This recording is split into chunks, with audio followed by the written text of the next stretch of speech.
সমাধান চাও যদি জীবনে মরণে, ফিরে চাও খোঁজে নাও চোখ রাখো কোরআনে।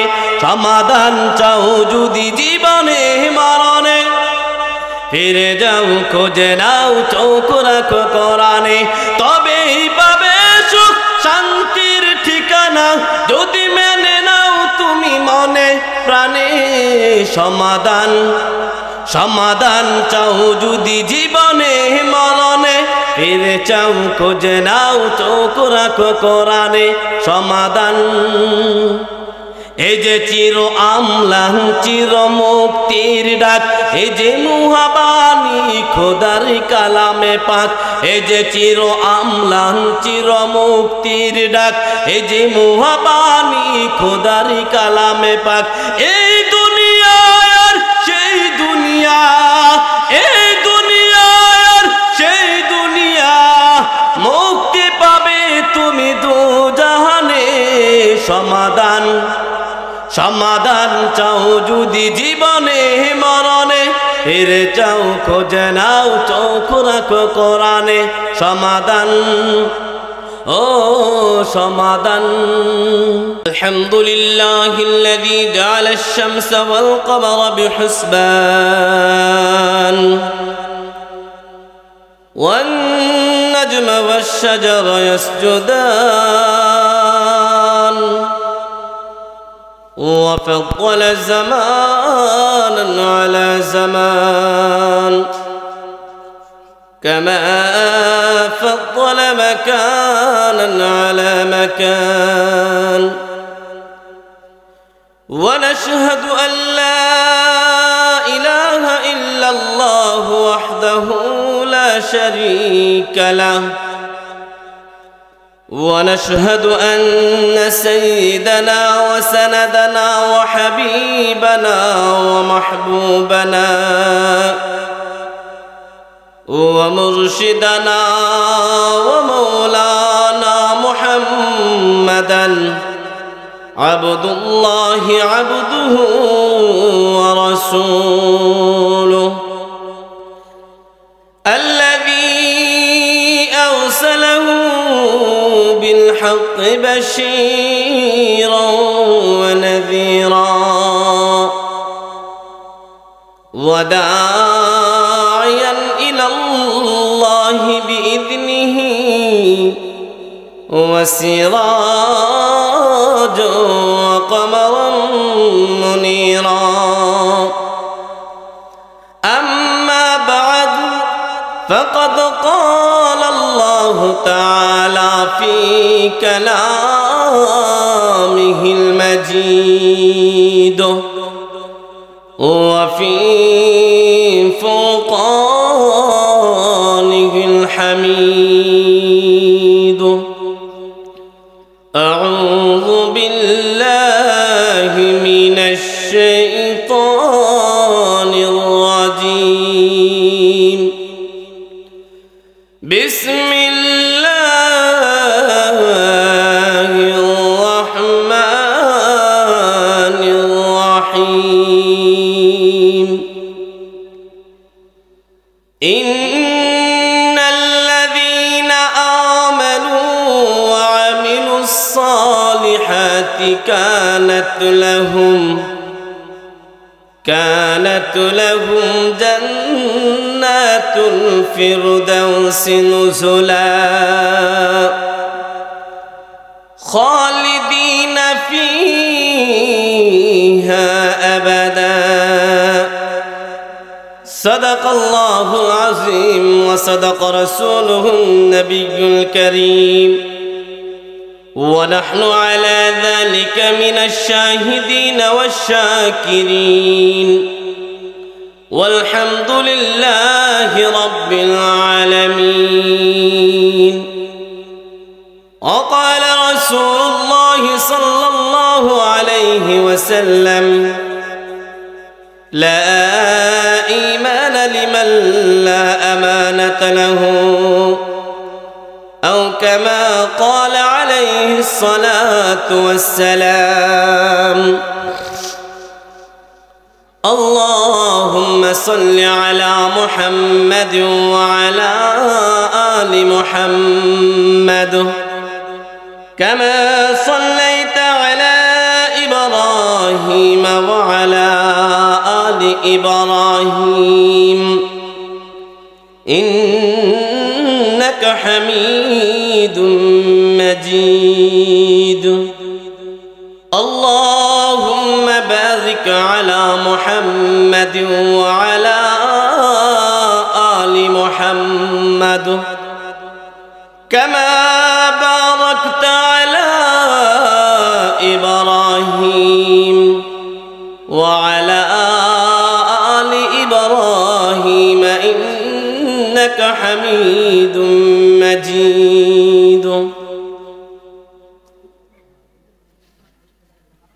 রসুলের রওজা মুবারক জানাই লাখ সালাম রসুলের রওজা মুবারক জানাই লাখ সালাম বাংলার প্রান্ত হতে রসুল তোমায় দিল সপিলাম বাংলার প্রান্ত হতে রসুল তোমায় দিল সপিলাম রসুলের রওজা মুবারক জানাই লাখ সালাম রসুলের রওজা মুবারক জানাই লাখ সালাম দুঃখীদের বন্ধু হয়ে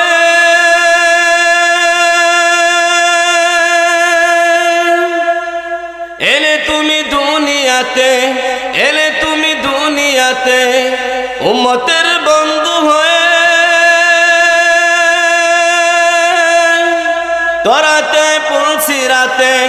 তোরাতে পুলসিরাতে কালিমার নাই করে পার করিও তোমার সাথে কালিমার নাই করে পার করিও তোমার সাথে হাসরে দেখা দিও কাউসার পিয়ালা হাতে আমি তোমার প্রেমে পাগল হয়ে দিল সপিলাম আমি তোমার প্রেমে পাগল হয়ে সবই দিলাম রসুলের রওজা মুবারক জানাই লাখ সালাম রসুলের রওজা মুবারক জানাই লাখ সালাম তোমারই আগমনে ধন্য হইল সৃজন সৃষ্টির সেরা তুমি হইলে বন্ধু সুজন ছোট বড় ধনী গরিব মিলল সবাই এক কাতারে ছোট বড় ধনী গরিব মিলল সবাই এক কাতারে সেই তো ধন্য হলো নূরের পরশ দিলে যারে আমি তোমার প্রেমে পাগল হয়ে সবই দিলাম আমি তোমার প্রেমে পাগল হয়ে দিল সপিলাম রসুলের রওজা মুবারক জানাই লাখ সালাম রসুলের রওজা মুবারক জানাই লাখ সালাম বাংলার প্রান্ত হতে রসুল তোমায় দিল সপিলাম বাংলার প্রান্ত হতে রসুল তোমায় দিল সপিলাম রসুলের রওজা মুবারক জানাই লাখ সালাম রসুলের রওজা মুবারক জানাই লাখ সালাম রসুলের রওজা মুবারক জানাই লাখ সালাম সালাম জানাতে মন চায় না কি সকলে মন চায় আল্লাহ তাআলা সকলকে রাসূলের রওজা মুবারক জিয়ারত করবার তৌফিক দান করুন সকলে বলে আমিন আলহামদুলিল্লাহ আল্লাহ পাক রব্বুল আলামিনের দরবারে লাখ শুকরিয়া যে মহান রব্বুল আলামিন টাঙ্গাইল মির্জাপুর এরুদ্দিক ইসলামী মহাসম্মেলন আমাদেরকে আসবার বসবার তৌফিক দান করেছেন এই জন্য মহান মালিকের শানে কালিমাতুশ শুকর আদায় করে সকলে একবার পড়ি আলহামদুলিল্লাহ লক্ষ কোটি দরুদ ও সালাম সোনার মদিনায় সবুজ গম্বুজের নিচে শুয়ে আছেন আমার আপনার কলিজার টুকরা প্রিয় নবী জনাবে মুহাম্মদ রাসূলুল্লাহ সাল্লাল্লাহু আলাইহি ওয়াসাল্লামের শানে আল্লাহ পাক রব্বুল আলামিন আমাদেরকে পছন্দ করেছেন বিদায় জালিসুর রহমান জান্নাতের বাগানে আসার তৌফিক দান করেছেন এটা হলো জালিসুর রহমান জান্নাতের বাগান কোরআনে কারিমে অসংখ্য আয়াত থেকে আপনাদের মাঝে এক আয়াতের অংশ বিশেষ আপনাদের মাঝে তেলাওয়াত করেছি আল্লাহ তাআলা যদি তৌফিক দেন এই আয়াতের মধ্য থেকে অল্প কিছু কথা বলার চেষ্টা করব। মা তৌফিক ইল্লা বিল্লাহ। আল্লাহ রাব্বুল আলামিন আয়াতের মধ্যে বলতেছেন, ইন্নাল্লাযীনা আমানু ওয়া আমিলুস সালিহাতি কানাত লাহুম জান্নাতুল ফিরদাউসি নুজুলা। আল্লাহ রাব্বুল আলামিন আয়াতের ভিতরে দুইটা গুণের কথা বর্ণনা করতেছেন। এক নম্বর গুণের নাম হলো ঈমান। জোরে আওয়াজ দিয়ে বলেন নাম কি? এক নম্বর নাম হলো ঈমান। দুই নম্বর যে গুণের কথা বর্ণনা করতেছেন তার নাম হলো আমল। মুসলমান ভাইরা আমার, ঈমান শুধু জবানে কালিমা পড়ার নাম ঈমান নয়। শুধু যদি কালিমা পড়ার নাম ঈমান হইতো, আমার পাশে কিন্তু কমাল ঠাকুর ঈমানদার হয়ে যাইত। শুধু মুখে যদি কালিমা বলার নাম ঈমান হইতো, রবিচন্দ্র বসু ঈমানদার হয়ে যাইত। যদি মুখে যদি কালিমা পড়ার নাম ঈমানদার হয়ে যাইত, তাহলে আমার পাশে হিন্দু নাপিতগুলি প্রত্যেকটাই ঈমানদার হয়ে যাইত। শুধু জবানে বলার নাম ঈমান নয়। হিন্দু ঠাকুর কিন্তু কালিমা জানে, কিন্তু তার ভিতরে বিশ্বাস নাই। ঠাকুর কালিমা জানে, প্রত্যেকটা হিন্দু বৌদ্ধ কালিমা জানে, কিন্তু বিশ্বাস করে না, তাই বুঝি ঈমানদার হইতে পারে না। মুসলমান ভাইরা আমার, ঈমানদার শুধু জবানে কালিমা বলার নাম ঈমান নয়। জবানে যেমন লা ইলাহা ইল্লাল্লাহর স্বীকারোক্তি আমরা দেই, ঠিক তেমনি ভাবে অন্তর বিশ্বাস স্থাপন করতে হবে। এই জন্য ঈমানে মুফাসসালের ভিতরে 7টা ঈমানদারের গুণের কথা বর্ণনা করতেছেন। এক নম্বর গুণ হলো আমানতু বিল্লাহ। ঈমানদার যদি হতে চাও, আমি আল্লাহর উপর ঈমান আনতে হবে। আমানতু বিল্লাহি ওয়া মালাইকাতিহি, আমার সকল ফেরেশতাদের উপর ঈমান আনতে হবে। ও কুতুবিহি, যত আমার কিতাব সমূহ আছে প্রত্যেকটা কিতাবের উপর ঈমান আনতে হবে। ও রাসূলিহি, আমার প্রত্যেকটা রাসূলের উপর ঈমান আনতে হবে। ওয়াল ইয়াউমিল আখিরি, আখিরাতের উপর ঈমান আনতে হবে।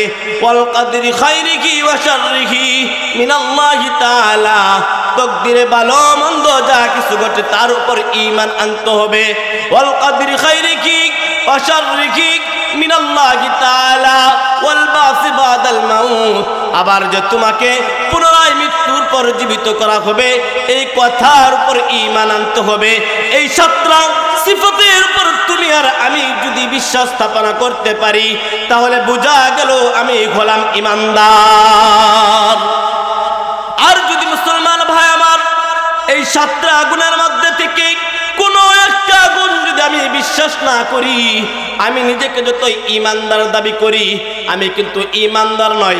নাম রাখছে ঈমান আলী, কিন্তু ঈমানের বালাই তার ভিতরে খুঁজে পাওয়া যাবে না। নাম রাখছে আব্দুর রহমান, রহমানের গুণ তার ভিতরে নাই। আরে মুসলমান বন্ধু, শুধু যদি নাম রাখলে মুসলমান হয়ে যাইতো, তাহলে তো কামের দরকার ছিল না। মুসলমান বন্ধু, শুধু নাম রাখলে মুসলমান হয় না। মুসলমান হওয়ার জন্য মুসলমানের গুণগুলি নিজের ভিতরে থাকা চাই। এই জন্য মুসলমান বন্ধু, আমরা ঈমানদার বলে দাবি করি। আরে মুসলমান ঈমানদার বলে দাবি করি, কিন্তু নামাজ আমরা কখনোই আদায় করি না। ঈমানদার বইলা নিজেদেরকে দাবি করি, কখনো সুদ ছাড়ি না। ঈমানদার বইলা নিজেদেরকে দাবি করি, কখনো ঘুষের ব্যবসা ছাড়ি না।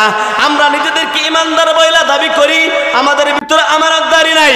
আমরা নিজেদেরকে ঈমানদার বলে দাবি করি, আমাদের ভিতরে দিনদারি নাই, পরহেজগারি নাই। আমরা কেমন ঈমানদার হইলাম? ও মুসলমান বন্ধু, ঈমানদার যদি হতে চাও, ঈমানের গুণগুলি তোমার ভিতরে থাকা চাই। আরে মুসলমান, ঈমানদার বইলা দাবি করো, আরে তুমি কেমন ঈমানদার? তোমার জন্মের পর থেকে তুমি প্রতিদিন 5 ওয়াক্ত নামাজের আযান শুনো গো। মসজিদ থেকে প্রতিদিন মুয়াজ্জিন সাহেব কি সুন্দর কইরা তোমাকে বলে দেয়, তোমাকে জানায় দেয় আল্লাহু আকবার, আল্লাহু আকবার। আল্লাহ সবচেয়ে বড়, আল্লাহ সবচেয়ে বড়। হাইয়া আলাস সালাহ, হাইয়া আলাস সালাহ, নামাজের জন্য আসো, নামাজের জন্য আসো। হাইয়া আলাল ফালাহ, হাইয়া আলাল ফালাহ, কল্যাণের জন্য আসো, কল্যাণের জন্য আসো। প্রতিদিন মসজিদ থেকে মুয়াজ্জিন সাহেব তোমাকে এইভাবে ডাকে, আরে মুসলমান, তুমি আর আমি আজানগুলি শুনি কিন্তু মসজিদে যাইতে পারি না। ইমানদার বলে দাবি করি, নিজেকে বলে আমি ইমানদার। আরে ভাই, ইমানদার যদি দাবি করে থাকেন, আজান শোনার পরে ইমানদার কি ঘরে বসে থাকতে পারে? ও মুসলমান বন্ধু, আজান শোনার পরে ইমানদার কখনো ঘরে থাকতে পারে না। কারণ মুসলমানের কাজগুলো পাঁচ ওয়াক্ত নামাজ আদায় করা, এটা হলো মুসলমানের কাজ। আপনি ইমানদারের পরিচয় দেন কিন্তু নামাজ আপনি পড়েন না, আপনি পরিপূর্ণ ইমানদার হইতে পারেন নাই। আপনি মুসলমান বলে দাবি করেন কিন্তু কোরআন পড়া আপনি জানেন না, আপনি পরিপূর্ণ এখন পর্যন্ত মুসলমান হতে পারেন নাই। এই জন্য মুসলমান বন্ধু, নামাজ আমাদের উপর ফরজ কিনা জোরে আওয়াজ দিয়ে বলেন। আর হয় নাই কই না, জোরে আওয়াজ দিয়ে বলেন। নামাজ আমাদের উপর ফরজ কিনা? নামাজ আমাদের উপর ফরজ, রোজা আমাদের উপর ফরজ, হজ আমাদের উপর ফরজ, যাকাত আমাদের উপর ফরজ। আরে মুসলমান, আমরা ইমানদার হয়েছি মসজিদে আসতে পারি না, আমরা ইমানদার হয়েছি রোজা রাখতে পারি না। আর সাহাবায়ে কেরাম কেমন ইমানদার ছিল জানোনি? সাহাবায়ে কেরাম তো ইমানদার ছিল, তারা এমন ইমানদার ছিল, নতুন বিবাহ করেছে, জিহাদের ময়দানে যাওয়ার জন্য ডাক আসছে, নতুন বউ রেখে জিহাদের ময়দানে চলে গেছে। আর আমরা শীতের দিন লেপ রেখে মসজিদে যাইতে পারি না। আমরাও ইমানদার, আর সাহাবায়ে কেরাম ইমানদার ছিল। সাহাবায়ে কেরাম ইমানের জন্য তাজা রক্ত বিলীন করেছে, জীবন পর্যন্ত সাহাবায়ে কেরাম দিয়েছে। আমরা ইমানের জন্য কি করলাম? যদি খুবাইবের দিকে তাকান, হযরত খুবাইব রাদিয়াল্লাহু তাআলা আনহু ঈমান আনার জন্য শুরুতে জীবন দিয়েছে। হযরত বেলাল হাবশী রাদিয়াল্লাহু তাআলা আনহু ঈমান আনার জন্য বেলাল হাবশী কত ত্যাগ আর কুরবানি স্বীকার করতে হয়েছে। এমন একজন সাহাবী ছিল, আল্লাহর পয়গম্বরের সাহাবী হযরত খাব্বাব রাদিয়াল্লাহু তাআলা আনহু। ইমানদার ছিল। আমি কেমন ইমানদার একটু তাকায়া দেখো রে ভাই। হযরত খাব্বাব রাদিয়াল্লাহু তাআলা আনহু মসজিদ নববীর ভিতরে বসা, এমন মুহূর্তে হযরত ওমর ফারুক রাদিয়াল্লাহু তাআলা আনহু ইমানের আলোচনা করতেছিলেন। এক পর্যায়ে বলতে বলতে সকলের নামগুলি ঘোষণা করে দিলেন। এই মুহূর্তে হযরত খাব্বাব ডাক দিয়ে বলে, ওমর, আমার কত তুমি একবার বললা না আমি কি ইমানের জন্য কম ত্যাগ স্বীকার করেছি? হযরত ওমর বলেন, ও ভাই খাব্বাব, তুমি ইমানের জন্য কি করেছ? হযরত খাব্বাব রাদিয়াল্লাহু তাআলা আনহু বলেন, তাহলে তাকায়া দেখো গো। হযরত খাব্বাব রাদিয়াল্লাহু তাআলা আনহু পিছন থেকে জামাটা তুলিয়া হযরত ওমরকে বলে, ওমর তাকায় দেখো আমার পিঠের অবস্থা। হযরত ওমর রাদিয়াল্লাহু তাআলা আনহু ডাক দিয়ে বলে, ও ভাই খাব্বাব, তোমার পিঠের এই অবস্থা কেন? তোমার পিঠে গোশত কোথায় গেল? তোমার পিঠে এমন গর্ত দেখা যায় কেন? তোমার কি কখনো বসন্ত হয়েছিল নাকি? নাকি তোমার কুষ্ঠরোগ হয়েছিল? নাকি তোমার ফুরা হয়েছিল?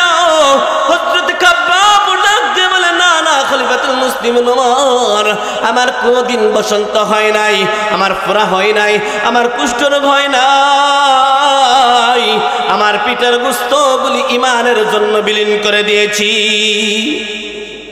হযরত ওমর ডাক দিয়ে বলেন, ভাই খাব্বাব, কেমন করে বিলীন করে দিলা? হযরত খাব্বাব বলে, আমি তো একটা জাতে কামাল, আমি লোহা পিটাই, এটাই আমার কাজ। হযরত খাব্বাব বলেন, আমি যখন কালিমা পড়ে মুসলমান হয়ে গেলাম, আমার ধর্মের লোকেরা, আমার গোত্রের লোকেরা আমার বাড়িতে আসিয়া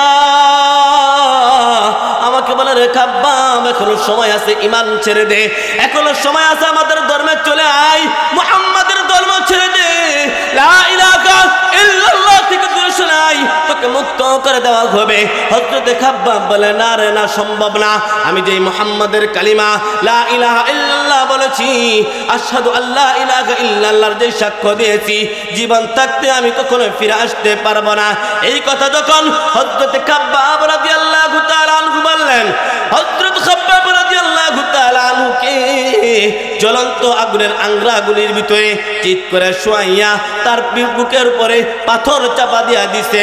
হযরত খাব্বাব বলেন, ভাই উমর, আমাকে যখন চিৎ করে শোয়াইয়া আমার বুকের উপর যখন পাথর চাপা দিয়া দিয়েছে, রক্তগুলি পরে পরে আমার চর্বিগুলি পরে আগুনের আংরাগুলি নিভে গেছে, আর আমার পিঠের ভিতরে এমন বড় বড় গর্ত হয়ে গেছে।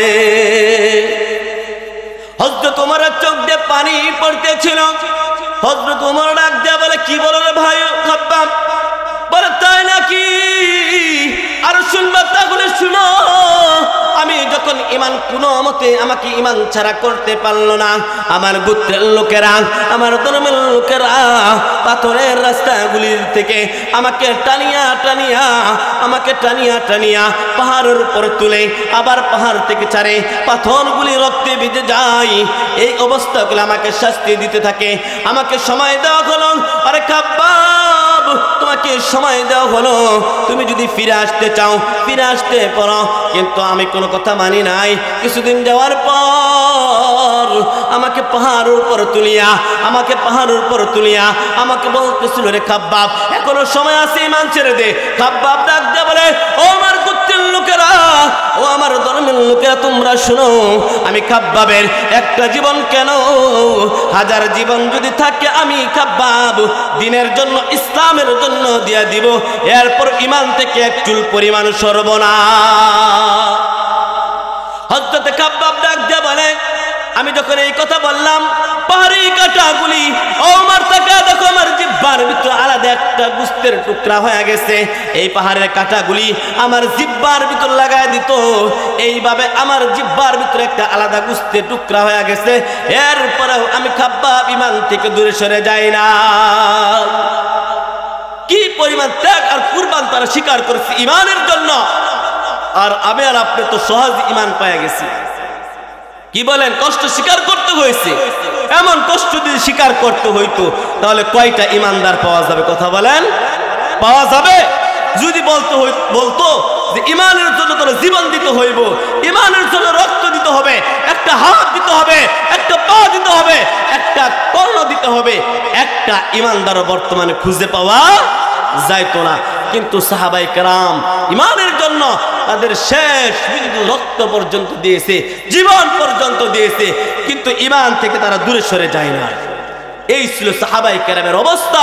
আর আমাদের অবস্থা এমন যে আমরা ঈমানদার বইলা নিজেদেরকে দাবি করি, কিন্তু ঈমানের পূর্ণ সিফাত, ঈমানদারের যে গুণগুলি থাকার প্রয়োজন, এইগুলি এখন পর্যন্ত আমাদের দিলের ভিতরে নাই। ঈমানদার নামাজ পড়ে না। যদি জিজ্ঞাসা করা হয়, ভাই নামাজ পড়েন না কেন? কয়, ভাই নামাজ না পড়লে কি হবে? ঈমানটা বড় মজবুত আমার। কি বলে না? আর ভাই যে নামাজ না পড়ে সে ঈমানদার কিভাবে মজবুত ঈমানদার হতে পারে? ইসলামের বুনিয়াদের মধ্যে সর্বপ্রথম যে বুনিয়াদ তার নাম হলো নামাজ। নামাজ তো গুরুত্বপূর্ণ ইবাদত। এই জন্য আল্লাহ তার আয়াতের ভিতরে বলতেছেন যে 1 নাম্বার গুণ হলো ঈমানের গুণ, 2 নাম্বার গুণ হলো আমলের গুণ। আমল কি?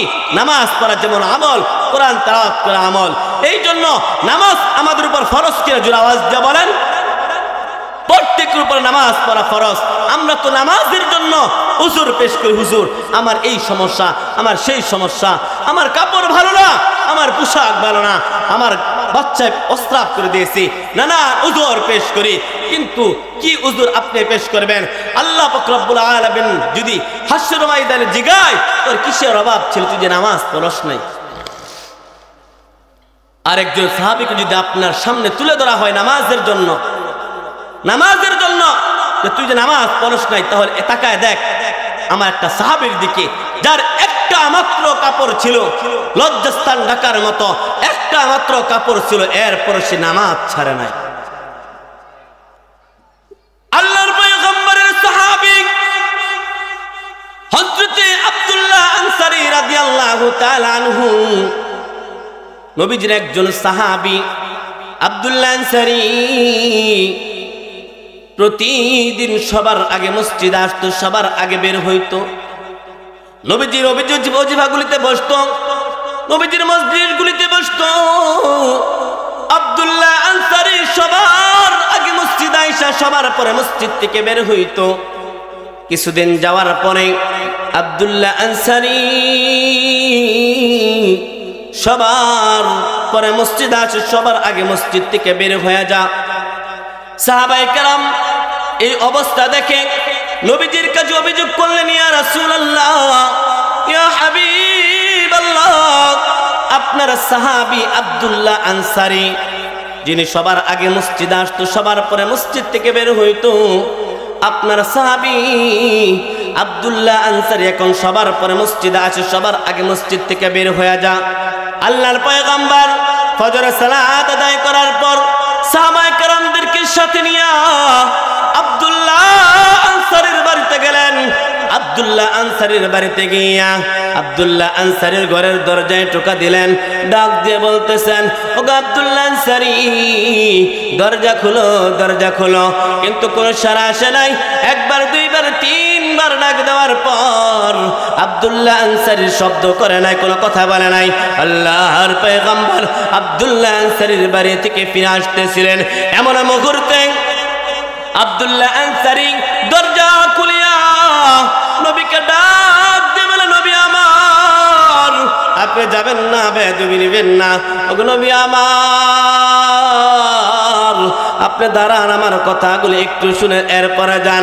আব্দুল্লাহ আনসারী নবীজির দিকে আগাইলেন, নবীজিকে ডাক দিয়ে বলে, ওগো পয়গম্বর, আপনি যখন আমার ঘরের দরজায় টোকা দিলেন আমি আপনার আওয়াজ শুনতে পাইছি, কিন্তু নবী গো, আমি আপনার ডাকে সাড়া দিতে পারি নাই। আমি এমন এক হালতে ছিলাম যে হালতে দরজা খুলিয়া আমি আপনার সামনে আসতে পারবো না, এই জন্য নবী আপনার ডাকে আমি সাড়া দিতে পারি নাই। আল্লাহর পয়গম্বর ডাক দিয়ে বলে, আব্দুল্লাহ আনসারী, কি হয়েছে, কারণটা কি? তুমি সবার পরে মসজিদে যাও, সবার আগে মসজিদ থেকে বের হয়ে আসো, কারণটা কি? আব্দুল্লাহ আনসারী এই কথা বলার সঙ্গে সঙ্গে আব্দুল্লাহ আনসারীর চোখ দিয়ে পানি গড়িয়ে গড়িয়ে পড়তেছিল। আল্লাহর পয়গম্বর আব্দুল্লাহ আনসারীকে ডাক দিয়া বলে, ওগো আব্দুল্লাহ আনসারী, তুমি কান্না করো কেন, তোমার চোখে পানি কেন?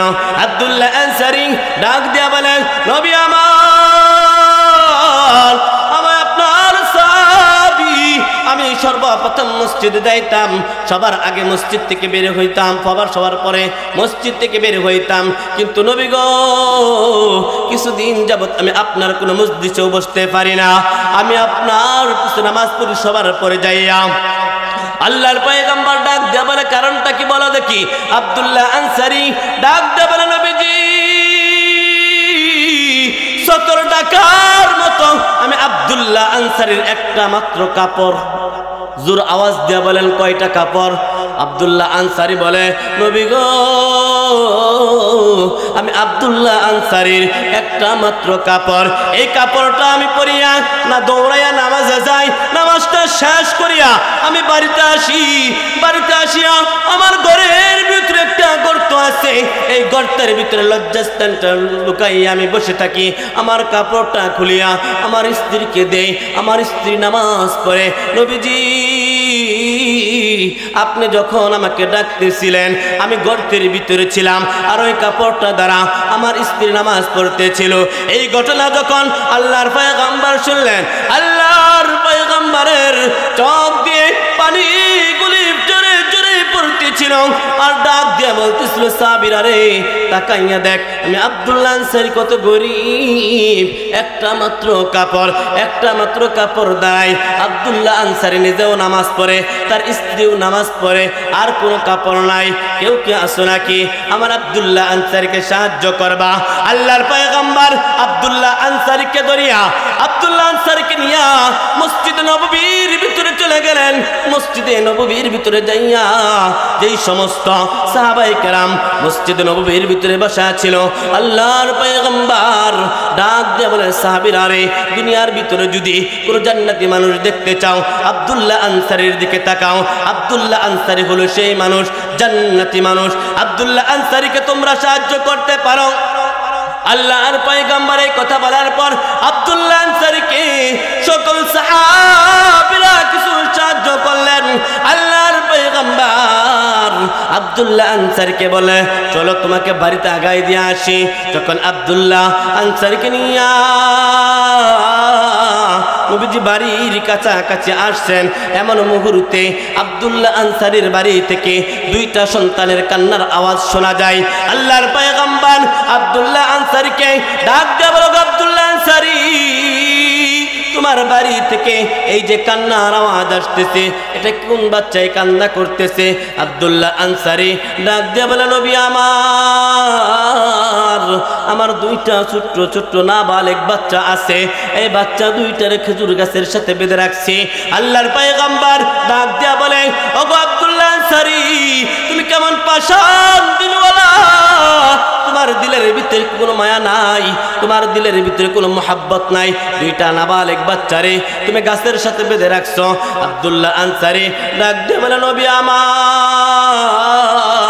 আমি এমনে এমনে বেঁধে রাখি নাই, আমার দুইটা নাবালেগ বাচ্চা দুনিয়ার কোনো কিছু বুঝে না, কিন্তু আমার বাড়ির পাশে একটা কাফিরের দুইটা খেজুরের গাছ আছে, এই খেজুরগুলি থেকে যখন পাকা খেজুর জমিনে পড়ে আমি তো ক্ষুধার্ত থাকে, খাবার খাইতে পারে না, আমার সন্তানগুলি এই খেজুরগুলি টুকায়া এরপরে মুখে দিয়া ফেলে, আর আমি তাকায়া তাকায়া দেখি ওই যে কাফের আঙ্গুলটা মুখের ভিতর ঢুকাইয়া খেজুরগুলি বের করে নিয়ে আসে। আমার বড় ভয় হয়ে গেল, নবী হাসরের ময়দানে যদি মালিক আমারে জিগায়, আব্দুল্লাহ আনসারী তোর সন্তানগুলি অন্যের মাল নষ্ট করেছিল, অন্যের জিনিস না খেয়ে ফেলেছিল, না বলে খেয়ে ফেলেছিল, ওই দিন আমি কি জবাব দিব? এই জন্য নবী গো, আমি আমার দুইটা সন্তানকে খেজুর গাছের সাথে বেঁধে রাখছি। এই কথা যখন আল্লাহর পয়গম্বর শুনলেন, আল্লাহর পয়গম্বর সাহাবীদেরকে ডাক দেয়া বলে, ও সাহাবীরা রে, কে আছো, কে আছো? আব্দুল্লাহ আনসারী এই দুইটা সন্তানকে মুক্ত করে দিবা। হযরত উসমান গনি রাদিয়াল্লাহু তাআলা আনহু ডাক দিয়ে বলে, পয়গম্বর আমি উসমান গনি আছি এই দুইটা সন্তানকে মুক্ত করার জন্য। আল্লাহর পয়গম্বর বলে, ঠিক আছে, এই দুইটা সন্তানকে তুমি মুক্ত করে দাও। হযরত উসমান গনি রাদিয়াল্লাহু তাআলা আনহু এই কাফেরের বাড়িতে গেলেন, যাইয়া বলতেছেন, আব্দুল্লাহ আনসারীর বাড়ির কাছে তোমার দুইটা খেজুরের গাছ আছে, এই দুইটা খেজুর গাছ তুমি বিক্রি করবানি?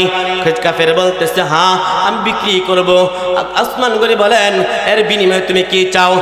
কাফের ডাক দিয়া বলে, উসমান এর বিনিময়ে আমি 200 খেজুর গাছ চাই। হযরত উসমান বলে, ঠিক আছে আমি নিয়ে আনিলাম। হযরত উসমান এই কথা যখন বললেন, কাফের ডাক দিয়া বলে, উসমান তুমি এত তাড়াতাড়ি কেমনে রাজি হয়ে গেলা?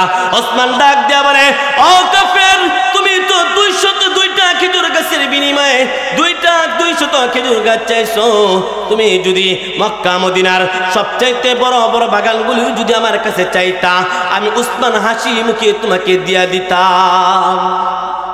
আরে তুমি তো 2টা খেজুর গাছের বিনিময়ে 200 চাইছো, তুমি যদি মক্কা মদিনার বড় বড় আমার যে বাগানগুলি আছে এইগুলি চাইতে, আমি তাও তোমাকে দেয়া দিতাম। কাফের ডাক দিয়ে বলে, ব্যাপারটা কি? বলে, আমার খেজুর গাছের দরকার নাই, আমার তো জান্নাতের দরকার। আমার খেজুর গাছের দরকার নাই, মাল দিয়া কি হবে, আমার জান্নাতের দরকার, এই জন্য আমি রাজি হয়ে গেলাম। তুমি তো ঠকে গেলা, চাইতে ঠকে গেছো। ও মুসলমান ভাই, তাহলে দেখেন আব্দুল্লাহ আনসারী একদম নিঃস্ব গরিব একজন সাহাবী, এরপরে নামাজের কি পাবন্দি ছিল। আর আমি আর আপনি, আল্লাহ তাআলা কোনো কিছু তো আমাদের অভাব দেয় নাই, টাকার অভাব নাই, সম্পদের অভাব নাই, কাপড়ের অভাব নাই, এরপরেও নামাজে হাজির হইতে পারি না। মুসলমান ভাইরা আমার, নামাজ পড়লে ফায়দা কি? আমি আর আপনি নামাজে অনুসরণ করি। পয়গম্বর ডাক দিয়ে বলেন, কোন ব্যক্তি যদি 5 ওয়াক্ত নামাজ সময় মতো আদায় করে, ফায়দা কি জানোনি?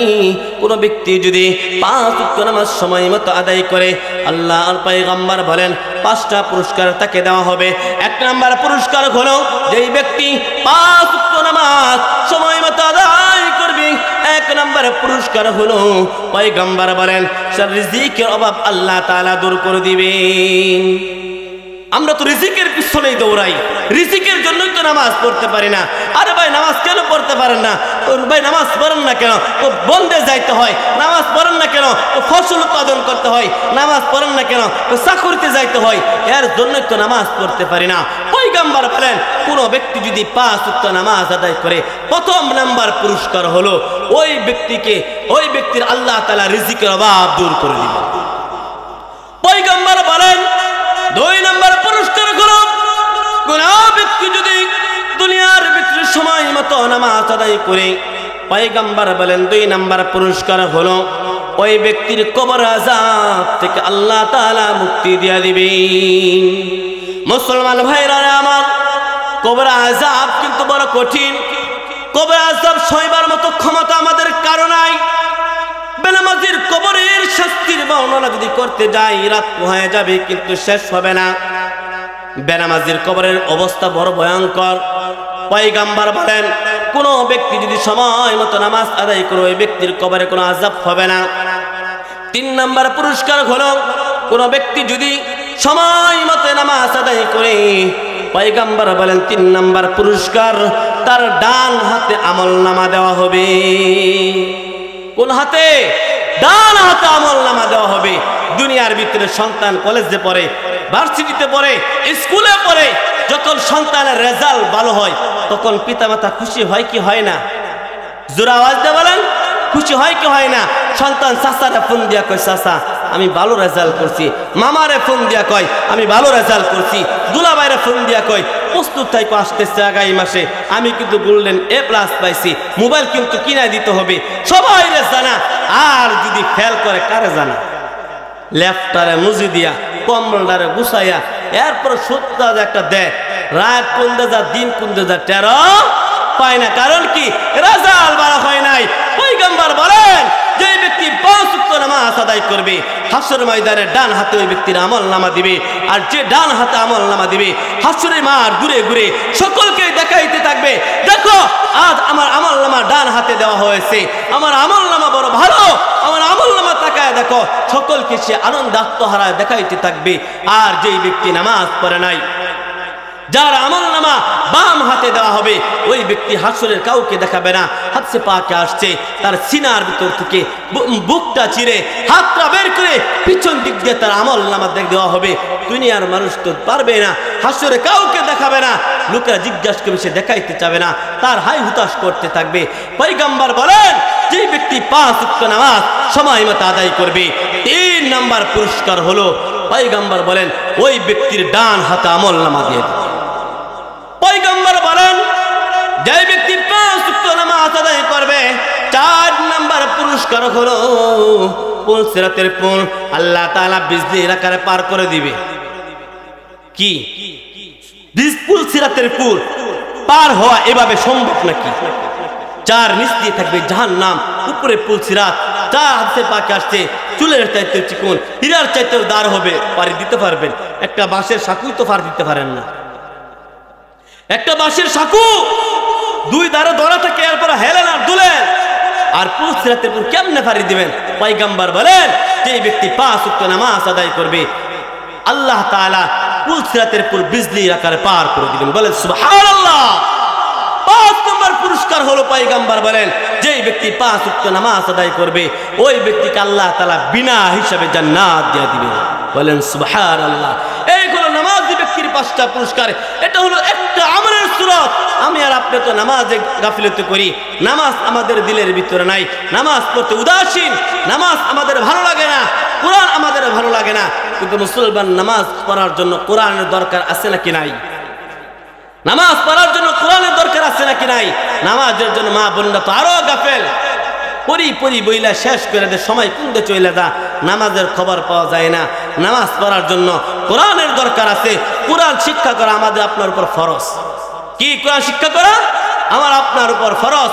কোরআন তো এমন একটা জিনিস যে কোরআন আমার জীবনের, আমার পরিবারের, আমার সংসারের সব সমস্যার সমাধান একমাত্র দিতে পারে আল কোরআন। কি বলেন? জীবন সমস্যার সমাধান কে করতে পারে? আল কোরআন। রাষ্ট্র সমস্যার সমাধান আল কোরআন করতে পারে। সকল সমস্যার সমাধান কোরআনে আছে নাকি নাই? কোরআনে আছে সকল সমস্যার সমাধান। সমাধান চাও যদি জীবনে মরণে, ফিরে চাও খোঁজে নাও চোখ রাখো কোরআনে। সমাধান চাও যদি জীবনে মরণে, ফিরে যাও খোঁজে নাও চোখ রাখো কোরআনে। তবেই পাবে সুখ শান্তির ঠিকানা, যদি মেনে নাও তুমি মনে প্রাণে। সমাধান সমাধান চাও যদি জীবনে মরণে, ফিরে চাও খোঁজে নাও চোখ রাখো কোরআনে।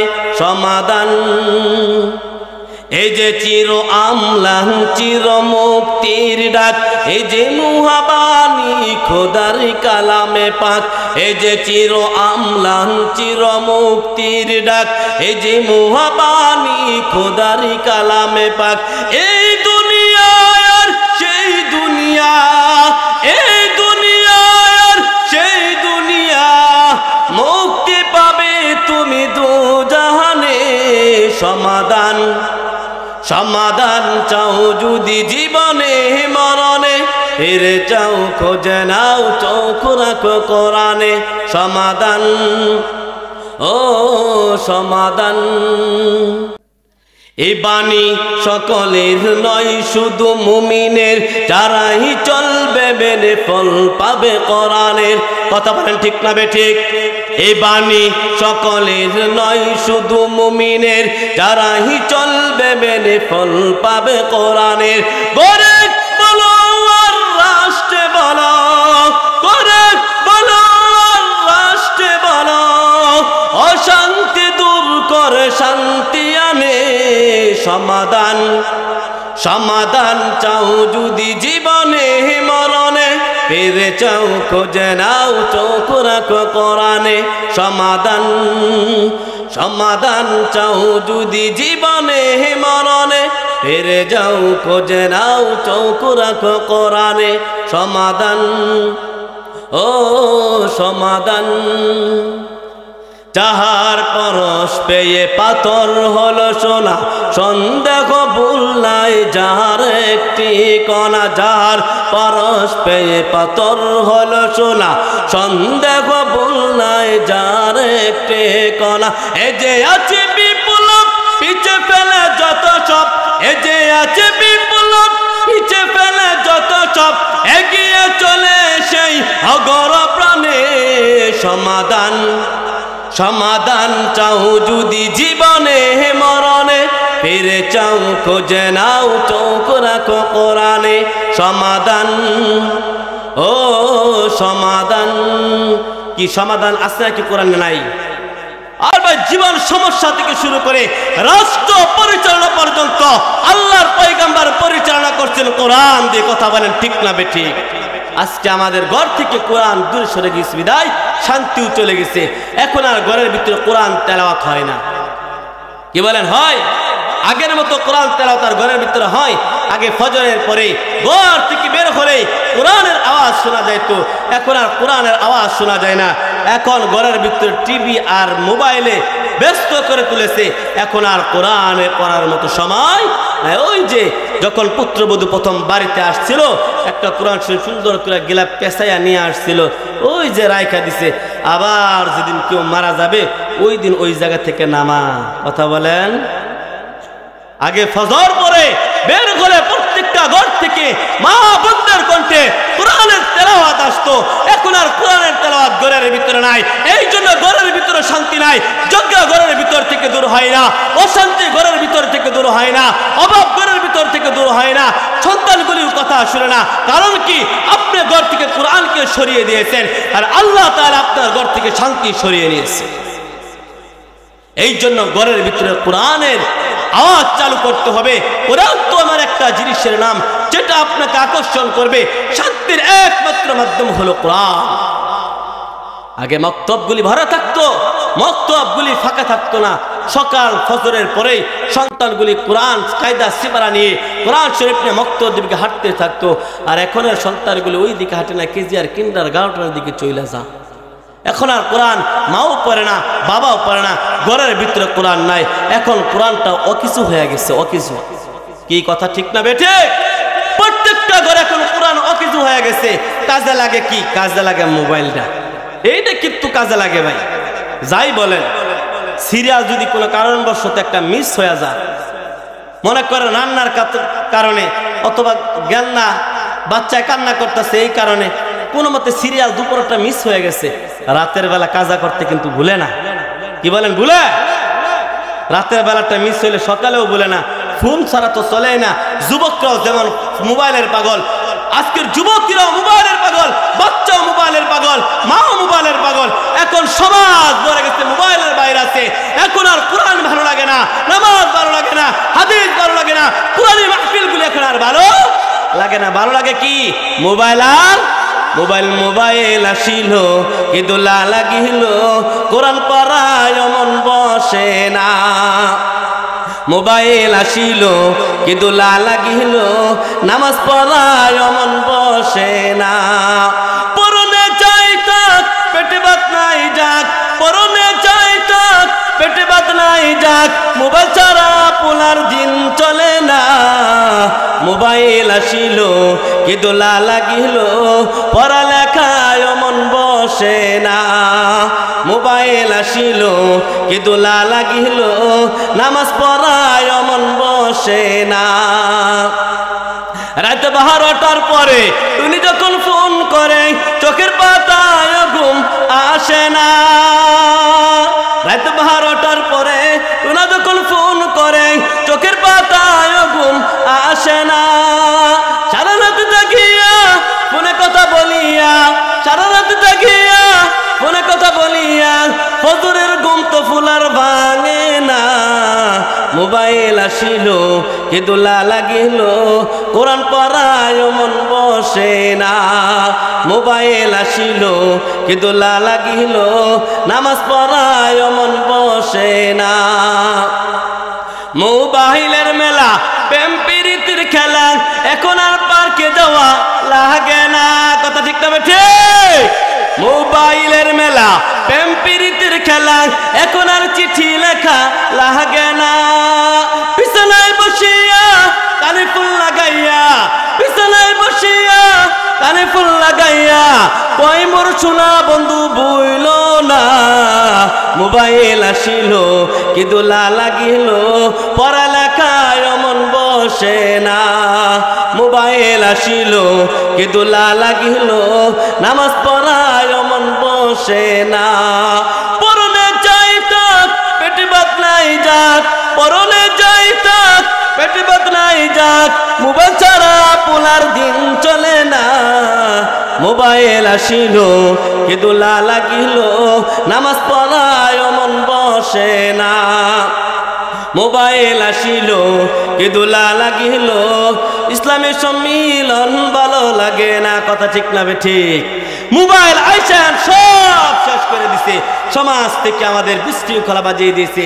এখন সমাজের ভিতর আগের মতো শান্তি খুঁজে পাওয়া যায় না, কারণ যত অশান্তির মূলিত হইল মোবাইল। কি বলেন? থাকে বাজারে, গাজীপুর থেকে বলে কই আসো, এই তো একটু দাঁড়াও, 2 মিনিট আইসা পড়ছি। 2 মিনিটের কথা বলে 2 ঘন্টা নাই। এই জন্য সমাজ থেকে আপনার বাচ্চাদের থেকে মোবাইল সরিয়ে নেন, কোরআন হাতে তুলে দেন, দেখবেন ঘরের ভিতরে শান্তি চলে আসবে। স্ত্রীর ভিতরে, স্বামী স্ত্রীর ভিতরে মিল মোহাব্বত নাই, এই মোবাইলের কারণে মোবাইল দূরে সরিয়ে দেন, শান্তি চলে আসবে ঘরের ভিতরে।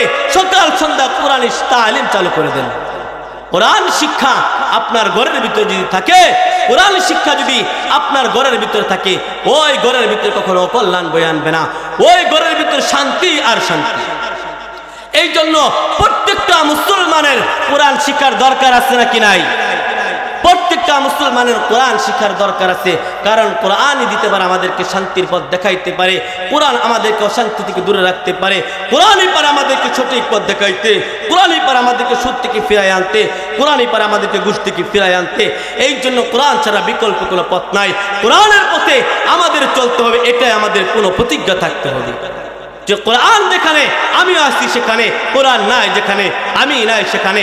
এই জন্য কোরআনই মাহফিল যেখানে আমিও আসছি সেখানে, কোরআন মাহফিল যেখানে নাই আমিও সেখানে নাই। এখন তো কোরআনের আওয়াজ আমাদের ভালো লাগে না। আর মুসলমান বন্ধু, কোরআন কেমন জিনিস দলিল জানোনি? কোরআনের সাথে যদি তোমার সম্পর্ক থাকে, কোরআন যদি তোমার সিনার ভিতরে থাকে, কোরআন যদি তোমার সিনার ভিতরে থাকে, কখনো তুমি যদি পথভ্রষ্ট হয়ে যাও, এরপর কোরআন তোমাকে ফিরিয়ে আনবে। মুসলমান যদি কোরআন তোমার সিনার ভিতরে থাকে, আল্লাহ না করুক কোনো কারণবশত যদি তুমি পথভ্রষ্টর দিকে ফিরে যাও, এই কোরআন তোমাকে আবার সঠিক পথ দেখাবে। কারণ কোরআন সঠিক পথ দেখানেওয়ালা, কোরআন আপনাকে মুক্তি দেয়নেওয়ালা। এই জন্য কোরআন আপনার ভিতরে থাকা চাই, কোরআনে আপনাকে শান্তির পথ দেখাইতে পারে। এই জন্য কোরআন শিক্ষার দরকার আছে নাকি নাই? আপনি আপনার সন্তানকে ডাক্তার বানাবেন, আপনি আপনার সন্তানকে ইঞ্জিনিয়ার বানাবেন, আপনি আপনার সন্তানকে ব্যারিস্টার বানাবেন, আপনার যেটা মনে চায় আপনি আপনার সন্তানকে বানাবেন। কিন্তু আমি বলে যাব, আপনি আপনার সন্তানের সিনার ভিতরে সর্বপ্রথম কোরআন ঢুকিয়ে দেন। আপনি আপনার সন্তানের সিনার ভিতরে যদি সর্বপ্রথম কোরআনের শিক্ষাটা ঢুকিয়ে দিতে পারেন, আপনার সন্তান যদি কখনো পথভ্রষ্ট হয়ে যায়, আপনাকে কখনো ভুলে যাবে না। আপনার সন্তানের সিনার ভিতরে যদি কখনো কোরআন ঢুকে যায়, তাহলে আপনার সন্তান কখনো আপনার সাথে গাদ্দারি করবে না। তাকায় দেখেন আজকে তাকায় দেখেন যে আমাদের দেখা থাকে বৃদ্ধাশ্রমের ভিতরে কয়টা কোরআনের হাফেজের মা বাবা থাকে, যারা যারার শিক্ষায় শিক্ষিত, টাকা যাদের কোনো অভাব নাই, তাদের সন্তানকে বৃদ্ধাশ্রমে রাখে। যারা কোরআন পড়ে, কোরআন বুঝে, কোরআনের সাথে যাদের সম্পর্ক আছে, তাদের পিতা মাতাকে কখনো বৃদ্ধাশ্রমে রাখে না। এই জন্য মুহতারাম ভাইও, আপনি যদি আপনার সন্তানকে কোরআনের শিক্ষায় শিক্ষিত করতে পারেন, আপনি জ্ঞান দিতে পারেন, আপনি যখন বৃদ্ধ হয়ে যাবেন, আপনার সন্তান আপনাকে কখনো বৃদ্ধাশ্রমে রেখে আসবে না। বৃদ্ধাশ্রমগুলিতে তাকায় দেখেন, বৃদ্ধাশ্রমগুলিতে তাকায় দেখেন, কয়টা কোরআনের হাফেজ, কয়টা আলেম, কয়টা মাওলানা, কয়টা কোরআন পড়নেওয়ালার সন্তান বৃদ্ধাশ্রমে আছে? পাবেন তাকাইলে? পাবেন না। এই জন্য কোরআন যদি আপনার সিনার ভিতরে থাকে, আপনাকে কখন আবার কোরআন ফিরিয়ে আনবে। এমন একটি ঘটনা বলে আমি আলোচনার ইতি টানবো যে কোরআনের সাথে সম্পর্ক থাকলে যদি কখনো পথভ্রষ্ট হয়ে যায়, কোরআন আবার কেমন করে তাকে ফিরিয়ে নিয়ে আসে। পাকিস্তানের তার বংশদূত, আমেরিকায় তার বসবাস, চাকরির কারণে আমেরিকায় জব করে চাকরি করে, আল্লাহর বান্দার সম্পর্ক ছিল কোরআনের সাথে। মুসলমান ভাইরা আমার, আল্লাহর বান্দা পাকিস্তানের বংশদূত, আমেরিকায় তার বসবাস। আল্লাহর বান্দা প্রতিদিন 5 ওয়াক্ত নামাজ পড়ে, সকাল সন্ধ্যা কোরআনের সাথে তার সম্পর্ক আছে। সকালে একবার কোরআন পড়ে, আবার চাকরি থেকে আসে বিকালে আবার কোরআনটা পড়ে। আল্লাহর বান্দা যেই অফিসে চাকরি করে, ওই অফিসের খ্রিস্টান মেয়ের প্রেমে পড়ে যায়। এই খ্রিস্টান মেয়ের প্রেমে পড়িয়া একদিন, 2 দিন, 3 দিন যাইতে যেতে আসক্ত হয়ে যায়। আল্লাহর বান্দা খ্রিস্টান মহিলাকে ডাক দিয়ে বলে, আমি তোমাকে বিবাহ করতে চাই। মেয়েটা ডাক দিয়ে বলে, সম্ভব না, আমি তোমাকে বিবাহ করতে পারবো না। কারণ কি? তুমি বলে মুসলমান, আমি হলাম খ্রিস্টান, আমি মুসলমান হতে পারবো না, আর তোমার কাছে আমি বিবাহ বসতে পারবো না। তাহলে কি করতে হবে? বলে তোমাকেও খ্রিস্টান হয়ে যাইতে হবে। লোকটা বলে, তোমাকে আমি অনেক ভালোবাসি, ঠিক আছে আমি খ্রিস্টান হয়ে যাব, তাহলে চলো আমার বাড়িতে চলো। এই যুবক ওই মহিলাটার বাড়িতে গেলেন। মহিলার বাড়িতে যাওয়ার পর তাকা দেখে মহিলার আত্মীয় স্বজন বসা রয়েছে। এবার ডাক দিয়ে বলে, যুবক তুমি কি আসলেও মুসলমান থেকে তুমি খ্রিস্টান হয়ে যাইবা? যুবক ডাক দিয়ে বলে, ভাও আমি খ্রিস্টান হয়ে যাইতে রাজি আছি, আমি এরপরও কি বিবাহ করতে চাই, আমি বিবাহের জন্য যদি খ্রিস্টান হওয়ার প্রয়োজন হয় আমি খ্রিস্টান হয়ে যাব। বিশ্বাস হয় না? তুমি খ্রিস্টান হয়ে যাইবা, পরীক্ষা নেওয়ার প্রয়োজন, কি পরীক্ষা নেবেন নেন। এবার যুবক ডাক দিয়ে বলে, পরীক্ষার সম্মুখীন হলাম, আমি পরীক্ষার সম্মুখীন কি করবেন করেন। এবার খ্রিস্টানটা সামনে মদের বোতল দিলেন, শুকর দিলেন, ইত্যাদি ইত্যাদি হারাম খাদ্যগুলি দিলেন। এই খাদ্যগুলি তুমি যদি খাইতে পারো, তাহলে বিশ্বাস করবো তুমি মুসলমান থেকে বঞ্চিত হইতে পারবা। আল্লাহর বান্দা যুবক এই খাদ্যগুলি খাইয়া ইসলাম ধর্ম ত্যাগ করিয়া সে খ্রিস্টান হয়ে গেল। আল্লাহর বান্দা যুবককে শর্ত দেওয়া হলো, এই অফিস তোমাকে ছেড়ে দিতে হবে, এই কর্মস্থল তোমাকে ছেড়ে দিতে হবে, এই বাসা তোমাকে ছেড়ে দিতে হবে। বলে ঠিক আছে, এই বাসা ছেড়ে দিবে।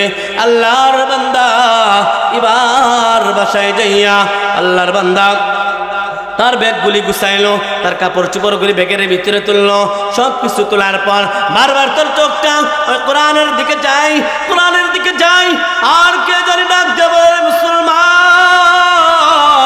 তোর ব্যাগের ভিতরে তোর সব কিছুর জায়গা হলো, আমি ছোট্ট একখানা কোরআনের জায়গা কি তোর ব্যাগের ভিতরে হলো না। এবার কি করণীয়? এবার যখন যুবকটা বাসা থেকে বের হয়ে যাবেন, এমন মুহূর্তে কোরআনটা তার হাতের ভিতরে নিলেন, নিয়ে ব্যাগের ভিতরে ঢুকাইলেন। এই জায়গা থেকে চলে গেলেন। চলে যাওয়ার পর আরেক জায়গায় বাসা নিলেন। যেই মসজিদের ভিতরে নামাজ আদায় করতো, হঠাৎ করে লোকটার মসজিদে যায় না। ইমাম সাহেব মুসল্লিদেরকে বলে, যে লোকটা প্রতিদিন 5 ওয়াক্ত নামাজ মসজিদে আদায় করতো, যুবকটাকে কোথাও দেখে কোথায় গেল, উধাও হয়ে গেল। হঠাৎ আবার দিন আসলো, এই দিন ঘটনা বর্ণনা করতেছে। এবার যুবকটা ডাক দিয়ে বলে, আমি কোরআনটাকে আমার ব্যাগের ভিতরে লইয়া আমি অন্য বাসায় চলে গেলাম। এক জায়গার ভিতরে কোরআনটা রেখে দিলাম। আমার স্ত্রী খোঁজ পাই নাই, আমার স্ত্রী কখনো টেরো পাই নাই। আমি কোরআনটা ওই জায়গায় রেখে দিলাম। আমি প্রতিদিন যখন অফিস থেকে বের হয়, আমার চোখ দুইখানা একবার কোরআনের দিকে যায়, আবার যখন অফিস থেকে ঘরের ভিতরে ঢুকি আবার আমার চোখ খানা কোরআনের দিকে যায়। এইভাবে আমার দিন চলতে থাকে। চলতে চলতে এক সময় আমি অফিসে চলে গেলাম, বাড়িতে আসলাম। আসার পর যখন আমার চোখখানা কোরআনের দিকে গেল, আমি কোরআনের দিকে তাকাইয়া দেখি ওই জায়গায় কোরআনটা নাই। যেই জায়গার ভিতরে আমি কোরআনটা রাখছিলাম, ওই জায়গার ভিতরে কোরআনটা নাই। আমি আমার স্ত্রীকে ডাক দিয়ে বললাম, এই জায়গার ভিতরে একটা কোরআন রাখা ছিল, কোরআনটা কোথায় গেল? স্ত্রী ডাক দিয়া বলে, আপনার কোরআনটা এই জায়গায় রাখা ছিল। আপনি তো খ্রিস্টান ধর্ম গ্রহণ করেছেন, মুসলমান ধর্ম ত্যাগ করেছেন, আপনার সম্পর্ক কোরআনের সাথে কেন? আপনি তো কোরআন ছেড়ে দিয়েছেন, আপনার সম্পর্ক কোরআনের সাথে হইতে পারে না। এবার মুসলমান যুবক ভাই ডাক দিয়ে বলে, আর বল কোরআনটা কোথায়? আগে আমার কোরআনের খবর দে, এরপর তোর সাথে বাকি কথা বলে আমি বলবো। এবার স্ত্রী ডাক দিয়ে বলে, আপনার কোরআনটা আমি ডাস্টবিনে ফেলে দিয়ে আসছি। এই কথা যখন যুবক শুনলো, যুবক শোনার সঙ্গে সঙ্গে ইমাম সাহেবকে ডাক দিয়ে বলে, হুজুর আমার মাথায় রক্ত উঠে গেল। আমি তৎক্ষণাৎ আমার স্ত্রীকে বললাম, কোন ডাস্টবিনে রেখে আসছিস বলোই? আমার স্ত্রী বলল, ওই মহিলা খায় রেখে আসছি। আমি যাইয়া কোরআনটা খুঁজতে লাগলাম। খুঁজতে এক সময় কোরআনটাকে আমি পাই না, আমি দিশাহারা হয়ে গেলাম। আমি মালিকের দিকে আমার শাহাদাত আঙ্গুলি তুলে আমি মালিককে ডাক দিয়ে বললাম, মালিক আল্লাহ, আমার মতো অপরাধী মনে আসমানের নিচে আর নাই, আমার মতো অপরাধী মনে জমিনের উপর আর কেউ নাই। আল্লাহ, তোমার কোরআনের সাথে আমার সম্পর্ক ছিল, আমি প্রতিদিন কোরআনটা দেখতাম, কিন্তু আমার স্ত্রী আজকে কোরআনটা ডাস্টবিনে ফেলায় দিছে। আমি কোরআনটা কোথাও খুঁজে পাইতেছি না, আমি কোরআনটা কোথাও পাইতেছি না। আল্লাহ, তুমি আমার উপর একটু রহম করো না, কোরআনের ব্যবস্থাটা আমাকে করে দাও না। আমি যখন মালিকের কাছে এইভাবে আমি আহাজারি করতেছিলাম, এমন মুহূর্তে আবার জমিনের দিকে তাকাইয়া দেখি কোরআনের একটা কোণা দেখা যায়। এই কোরআনের কোণাটা যখন আমি দেখলাম, আমার দিলের ভিতরে আত্মাটা ফিরে আসলো। আমি কোরআনটাকে নিলাম, আমার প্রচার মুসার মতো কোরআনটাকে পরিষ্কার করার মতো আমার কাছে কোনো কাপড় ছিল না। আমার পরনের জামাটা দ্বারা আমি কোরআনটাকে সুন্দর করিয়া পরিষ্কার করলাম, কপাল লাগাইলাম, চুমু খাইলাম, বুকে লাগাইলাম। এরপরে স্ত্রীর কাছে গেলাম, স্ত্রীকে বললাম, এই যে কোরআন নিয়ে আসছি, এই যে কোরআন নিয়ে আসছি, দেখো আজকে থেকে আমি তোকে তালাক দিলাম। যে কোরআন তুই ডাস্টবিনে রাখছিলি, আমি তোকে ডাস্টবিনে ফেলাই দিলাম। তোর সাথে আমার কোনো সম্পর্ক নাই, আমি তোকে তালাকে দিয়ে দিলাম। আমার সকল সম্পত্তি তোকে দিয়ে দিলাম, তোর সাথে আর থাকার কোনো আমার প্রয়োজন নাই। এই কথা বলিয়া হুজুর আমি চলে আসছি। ইমাম সাহেব ডাক দিয়ে বলে, আর যুবক, এই যে তোমাকে আবার আলোর পথ দেখালো, আবার তোমাকে যে শান্তির পথ দেখালো, আবার তোমাকে যে কোরআনের পথ দেখালো, এটা আর কেউ নয়, আর কেউ নয়, ওই যে তোমার সিনার ভিতরে কোরআনটা ছিল, এই কোরআনটা তোমাকে আবার অন্ধকার থেকে আলোর পথ দেখাইছে। এই জন্য মুসলমান বন্ধু, কোরআন যদি দিলের ভিতরে থাকে, আলোর পথ দেখাইবে কে? আল্লাহ। এই জন্য কোরআন দিলের ভিতরে থাকা চাই।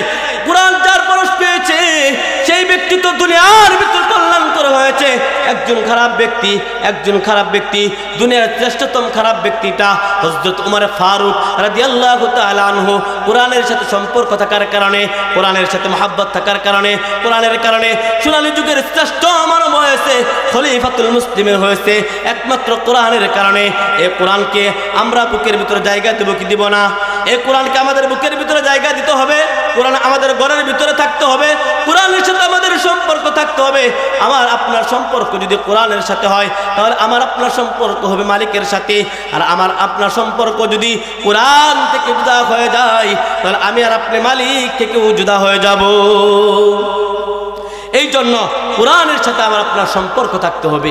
এই জন্য নিজের ঘরের ভিতরে কোরআন রাখতে হবে, আর নিজে পড়তে হবে কোরআন, সন্তানদেরকেও কোরআন শিখাইতে হবে। আপনি যদি নিজে কোরআন পড়েন আর সন্তানদেরকে যদি কোরআন শিখান তাহলে আপনার ফায়দা হবে, আপনি ঠকবেন না, আপনার লাভ হবে, জিতে যাবেন। আপনার 4টা সন্তান আছে, 4 সন্তানের ভিতর থেকে এক সন্তানকে আপনি ডাক্তার বানাইছেন, একটাকে ইঞ্জিনিয়ার বানাইছেন, একটার মাস্টার বানাইছেন, আর সব চাইতে দুর্বল যেটা মনে করুন ঠিক মতো কথা বলতে পারে না, কালা উসরা, ওই সন্তানটার কি করছেন? আপনি কোরআনের শিক্ষা দিচ্ছেন। আপনি যখন মারা যাবেন বলেন তো দেখি কোন সন্তানটা আপনার জন্য কি করবে? ডাক্তার সাহেব মসজিদের ইমাম সাহেবের খুঁজবে, ইমাম সাহেব কই আহেন, কেমন দোয়ান লাগে একটু দোয়াই দিয়ে যান। ইঞ্জিনিয়ার সাহেব বলবে না কেউ নাই, এলাকা তো ধরে নিয়া। ব্যারিস্টার সাহেব বলবে কি ব্যাপার, কি এখন তোমরা বসে আছো? কারণ কি ওই যে 3টার জেনারেল শিক্ষায় শিক্ষিত করছেন, কোরআনে জ্ঞান না থাকার কারণে 3টাতে একটাও বুঝবে না কি করতে হবে। আর যেটার আপনি অবমূল্যায়ন করছিলেন, যেটার কোনো মূল্যই সমাজের ভিতরে ছিল না, আপনিও বলছিলেন এই হাত নাই পা নাই, এইটারে দিয়া কি হইব, আপনি এইটা নিয়ে মাদ্রাসায় ভর্তি করছিলেন। মুহতারাম ভাইও, আপনি মরার পরে এই ছেলেটাই আপনার কাজে লাগবে, এই ছেলেটাই আপনার কাজে লাগবে। আপনার শিওরে বসে বসে কোরআন তেলাওয়াত করবে, আপনার জন্য দোয়া করবে। আর বাকি যে 3টা, এই 3টা আসলো টাকনোর নিচে ফ্যানগুলি ফইরা রয়েছে, কেউ নামাজ পড়তে তো পারেই নাই, নামাজ পড়া চইলা গেল। এই হালত আবার 1 বছর পরে আইসা ইমাম সাহেবকে ডাক দিয়ে না দোয়া করাইয়া একদম জান্নাতুল ফিরদাউসে পাঠাইয়া দিব। কথা বলেন। আর যে সন্তানটাকে আপনি কোরআন শিখাইছেন, যার সিনার ভিতরে কোরআন আছে, এই সন্তানটা আপনার জন্য প্রতিনিয়ত আপনার জন্য দোয়া করবে, আপনার কল্যাণের দোয়া করবে, আপনার জন্য মুক্তির দোয়া করবে, জান্নাতের দোয়া করবে। এই জন্য কোরআন আমাদের প্রত্যেকের শিখা দরকার, সন্তানগুলিদেরকে কোরআন শিখানো দরকার। কোরআন শিখলে শুধু দুনিয়াতে ফায়দা, আখিরাতেও ফায়দা, উভয় কল্যাণে ফায়দা পাবেন। কোরআন যদি আপনি থাকেন, কোরআন আপনার জন্য হাসরের ময়দানে সুপারিশ করে হয়ে যাবে। কোরআন যদি আপনার সিনার ভিতরে থাকে, কবরের ভিতরে আপনার কোরআন আপনার সুপারিশকারী হয়ে যাবে। এই জন্য কোরআন ছাড়া বিকল্প পথ নাই। কোরআন আমাদের সকলের প্রত্যেকের দিলের ভিতরে থাকা চাই। এই জন্য কোরআনের সাথে আমাদের সম্পর্ক থাকতে হবে। কি থাকতে হবে? কোরআনের সাথে সম্পর্ক থাকতে হবে, কোরআন ওয়ালার সাথে সম্পর্ক রাখতে হবে। শুধু কোরআনের সাথে সম্পর্ক রাখবেন, কোরআন ওয়ালার সাথে সম্পর্ক রাখবেন না, এটা হতে পারে না। এখন তো আমরা কোরআন ওয়ালার সাথে সম্পর্ক নাই, আমরা যাদের ভিতরে কোরআন নাই তাদের সাথে সম্পর্ক। আমরা তো বলি আমাদের ভিতরে এখন গ্রুপ হয়ে গেছে 2টা হুজুর, কারে মানবো, কারো তুইয়া কারে রাখবো। কেউ বলে আমরা হুজুরগর সাথে আছি, আবার কেউ বলে হুজুর আমগর সাথে আছে। আচ্ছা বলেন তো দেখি, কেউ বললো আমি চেয়ারম্যানের সাথে আছি, আবার কেউ বলতেছে চেয়ারম্যান আমার সাথে আছে। সম্মান কোনটা? আপনি চেয়ারম্যানের সাথে আছেন, আপনি সম্মান পাইলেন। আর যদি বলেন চেয়ারম্যান আমার সাথে আছে, আসলে কি আপনার সাথে চেয়ারম্যান আছে? বিপদে পড়ে দেখেন বর্তমান সমাজের ভিতরে হুজুরদের, আমরা বলি হুজুরদের মধ্যে 2 গ্রুপ, কারে মানবো? সাদিয়ানি আর জুবায়েরপন্থী। মাঝখান দিয়ে একটা কথা বলে যাই, মুহতারাম ভাই, যারা 2 গ্রুপের ভিতরে পার্থক্য সৃষ্টি করেছে, আপনি তাকায় দেখেন এই সাদিয়ানি আর জুবায়েরপন্থী যারা বলে আরে এই দিনের কাজ তো পয়গম্বর 1400 বছর আগে করে গিয়েছেন, আল্লাহর পয়গম্বর এই দিনের জন্য তাফের ময়দানে রক্ত ঝরিয়েছেন, আল্লাহর পয়গম্বর এই দিনের জন্য দান্দার মুবারক উহুদের ময়দানে শহীদ করেছেন, আল্লাহর পয়গম্বর এই দিনের জন্য নিজের জন্মভূমি মক্কা ত্যাগ করে মদিনায় আসছেন। কিন্তু কাফেরদের উপর আল্লাহর পয়গম্বর নির্যাতন করেছেন এমন ইতিহাস খুঁজে পাওয়া যাবে না। যারা আল্লাহর পয়গম্বরদের উপর নির্যাতন করেছিল, আল্লাহর পয়গম্বর তাদের মুক্তির ঘোষণা করেছিলেন। কিন্তু যারা মানুষ হত্যা করে, মানুষের উপর আঘাত করে, মানুষের বুকের উপর ছুরি চালায় দেয়, যারা মানুষকে হত্যা করে বলে আমরা উলামায়ে কেরামের সাথে আছি, তারা যায় বলুক, তারা মুসলমানের চিরতর শত্রু, তারা বন্ধু নয়। কারণ আল মুসলিম আকুল মুসলিম, মুসলমান মুসলমান ভাই ভাই, এক মুসলমান আরেক মুসলমানের রক্ত জড়াইতে পারে না। কথা বলেন, এক মুসলমান আরেক মুসলমানের রক্ত জড়াইতে পারে না। এই জন্য খেয়াল করতে হবে, হুঁশিয়ার থাকতে হবে। যারা যে মুসলমান আরেক মুসলমানের রক্ত জড়ায় তার ভিতরে সমস্যা আছে। এই জন্য টঙ্গীর ইজতেমার ময়দানে যারা রক্ত জড়িয়েছে, যে গ্রুপ রক্ত জড়িয়েছে, আপনার সমাজের ভিতরে তাকাইলে আপনি আপনার সমাজের ভিতরে তাকান, আপনি আপনার থানার ভিতরে তাকান, আপনি আপনার জেলার ভিতরে তাকান। যারা সাদি আলী বলে চিল্লায়, যারা বলে আমরা সাদকে অনুসরণ করি, এমন 5টা লোক আপনি খুঁজে বাইর করে বলেন এই 5টা লোকের ভিতরে পরিপূর্ণ কোরআন হাদিসের জ্ঞান আছে কি? দেখাইতে পারবেন? আপনার সমাজের ভিতরে এমন 5টা লোক খুঁজে বাইর করেন যে 5টা লোক সাদি আলী বলে এই 5টা লোকের পিছনে কোরআন হাদিসের জ্ঞান আছে। এই জন্য কোরআন হাদিসের জ্ঞান যাদের পিছনে আছে, যাদের আছে, তাদের সাথে আমাদের থাকতে হবে। আমরা যদি উলামায়ে কেরামের সাথে সম্পর্ক রাখি, আলেমদের সাথে সম্পর্ক রাখি, আল্লাহর পয়গম্বরে এক হাদিস শরীফে বলেন কুন আলিমান আও মুতাআল্লিমান আও মুঈনান আও মুহিব্বান লা তাকুন ফিল খামিস। আরে ভাই, আল্লাহর পয়গম্বর বলেন হয় আলেম হয়ে যাও, নয়তো আলেমের ছাত্র হয়ে যাও, নয়তো আলেমদের সাহায্যকারী হয়ে যাও। আর যদি তাও না হতে পারো, আলেমদেরকে মহব্বত করানোওয়ালা হয়ে যাও। আলেমদের সাথে তোমার আমার যদি মহব্বত থাকে, এরপর নাজাতের উসিলা পায়ে যাব। মুহতারাম ভাইও, আমার আপনার সম্পর্ক যদি আলেমদের সাথে না হয়, আলেম বিদ্বেষী যদি আমরা হয়ে যাই, আলেম বিদ্বেষী যদি আমরা হয়ে যাই, তাহলে আমাদের মুক্তির পথ খুঁজে পাওয়া যাবে না। এই জন্য আলেম বিদ্বেষী হওয়া যাবে না, আলেমদের পক্ষে থাকতে হবে। এই জন্য সাদিয়ানি, আমরা সাদিয়ানি বলি, তাদের কি সমস্যা এটা আমাদের জানা দরকার, বুঝা দরকার। তুই একটা কথা বলি, মাওলানা সাদ তিনি বলেন যে কোরআন শরীফ যদি বুঝা না পড়ে তাহলে সওয়াব নাই, অর্থ ছাড়া পড়লে সওয়াব নাই। এই কথা শুনেন, কোরআন শরীফ বুঝা পড়ুক আর না বুঝা পড়ুক সওয়াব। কোরআন শুনলেও সওয়াব, কোরআন দেখলেও সওয়াব, কোরআনকে মহব্বত করলেও সওয়াব, যেভাবে দেবে কোরআন সওয়াব। তিনি বলেন কোরআন যদি না বুঝা পড়ে তাহলে সওয়াব নাই। এই কথা বইলা তার আমাদের মাদ্রাসার মক্তব নাজারা হেসখানা যে ছাত্রগুলি